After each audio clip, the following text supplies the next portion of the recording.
నా చిన్నప్పుడు నేను వెన్న తినేవాడిని. అయితే యశోదమ్మకి నేను వెన్న తినడం అనేది సమస్య కాదు. కానీ నేను వెన్న తిన్నప్పుడు, వెన్నని దొంగిలించినప్పుడు ఏ విధంగా అయితే నేను ఇంట్లోని స్వచ్ఛతకి భంగం కలిగించేవాడినో దానివల్ల యశోదమ్మకి చాలా కోపం వచ్చేది. ఎందుకలా? అందరూ ఏమంటారంటే ఎప్పుడైతే మన ఇల్లు శుభ్రంగా ఉంటుందో అప్పుడే లక్ష్మి అక్కడ నివాసం ఉంటుంది అని, అప్పుడే ఆ ఇంట్లో సంతోషం ఉంటుంది అని. అందుకే యశోదమ్మ చాలా శ్రమించి లోపల అలాగే బయట ఎప్పుడూ శుభ్రంగా ఉంచేది. ఎలాగైతే మన ఇంట్లో మన కుటుంబ సభ్యులు నివసిస్తూ ఉంటారో అలాగే మన శరీరం, దాని లోపల ఆత్మ కూడా నివాసం ఉంటుంది. దానిని కూడా మనం స్వచ్ఛంగా ఉంచడం తప్పనిసరి. ఇప్పుడు దాన్ని స్వచ్ఛంగా ఎలా ఉంచాలి? కేవలం శరీరం బయట వస్త్రధారణ అలాగే అలంకరణతో ఈ కార్యం పూర్తవదు.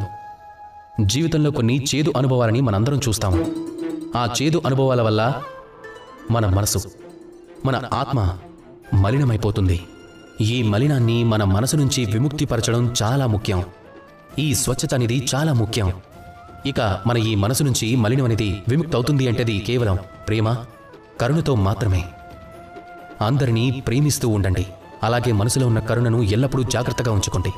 ఎందుకంటే ఎప్పుడైతే ఇల్లు స్వచ్ఛంగా ఉంటుందో అప్పుడే లక్ష్మి నివాసం ఉంటుంది, అప్పుడే సంతోషం కూడా ఉంటుంది. అదేవిధంగా మన మనసు స్వచ్ఛంగా ఉంటే అందులో సంతోషము ఉంటుంది, అలాగే శాంతి కూడా ఉంటుంది.